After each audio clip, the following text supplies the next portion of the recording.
The shift from punishment to repair and well-being is a profound one. Punishment does absolutely nothing. It also comes from the sociopathic and reptilian brain, meaning when you have no empathy and you harm another person, there's no backlash because the reptilian brain doesn't function with empathy.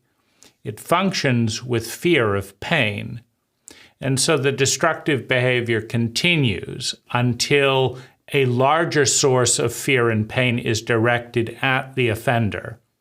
And then the offender does not change because they care about the cult or anyone else. They change because they're afraid of more pain.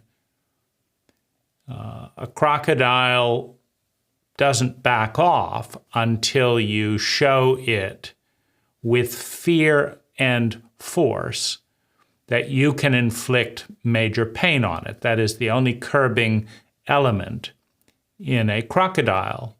If the crocodile believes that it can eat you without any pain to itself, it will do so. And so reptiles in human bodies must be punished to discourage further abuse and violation.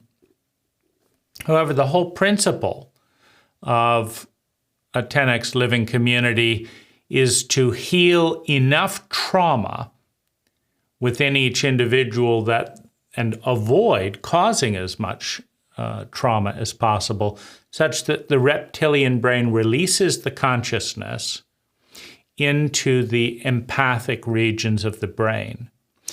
Now, once that is done, once we're dealing with the empathic brain, there is shame, guilt, worry, concern, a desire to repair harm. And punishment is not only unnecessary, it's destructive. If someone who wants to make amends and do the right thing, who's made a mistake, or who needs to do some things. I mean, sometimes we've got to let out a yell to just clear our own energy. That doesn't mean we want that yell to interrupt someone's dinner. It means sometimes we have to do things that are going to have adverse impact. Now, an empath, as soon as they've attended to whatever it is they've attended to, the need they've met in themselves, is then naturally concerned for the well-being of other people and for making amends. Classic example, you're looking and admiring someone's art, you drop it on the ground. It's a vase. The vase shatters. The empath wants to pay for the vase, is sorry for the message of carelessness, wants to make sure the artist doesn't have hurt feelings. That's normal. And so the function of the community is to foster the ability to stay empathic by increasing the sensitivity, the responsiveness, the empathy within the entire community infrastructure. Punishment is then counterproductive.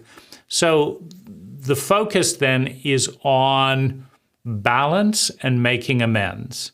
So obviously you break someone's thing, you pay for it. They're missing and inconvenienced by being, without their thing for a week while you buy and order a new thing. You give something else in addition, right? I'm sorry that you're out of the use of this thing for a week. Let me pay for it, and let me do an additional gesture. So that's really the principle. So, in these situations where there's a tension because this is another thing. We want to preserve a pristine silence, but someone wants to throw a raucous party. 20% of the community does not want to listen to a raucous party. So what's the medicine?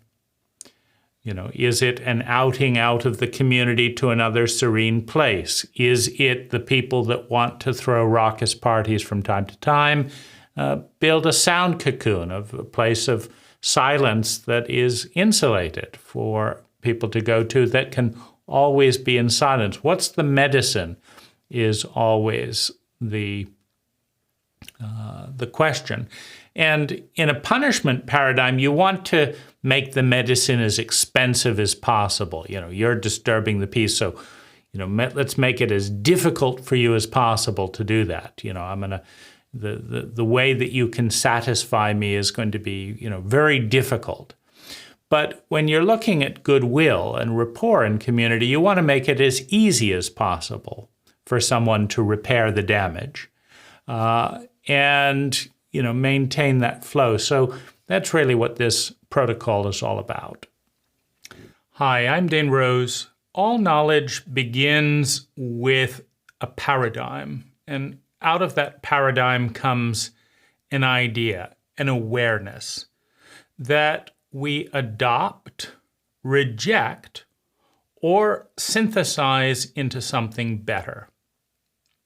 It doesn't become wisdom, it doesn't become useful until we take action, until we integrate it into not only our thoughts, but our feelings, our body, our words, and our way of being.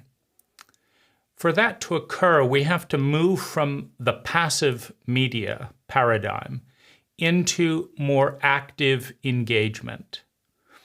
In the link below, in the More Information section, is an invitation to join a very small, deliberately filtered, high-quality discussion with a group of people who share a common language and want to work with these ideas, with me and with one another, with the sole goal of creating 10 times more sustainable well-being for ourselves and those around us per unit of energy invested.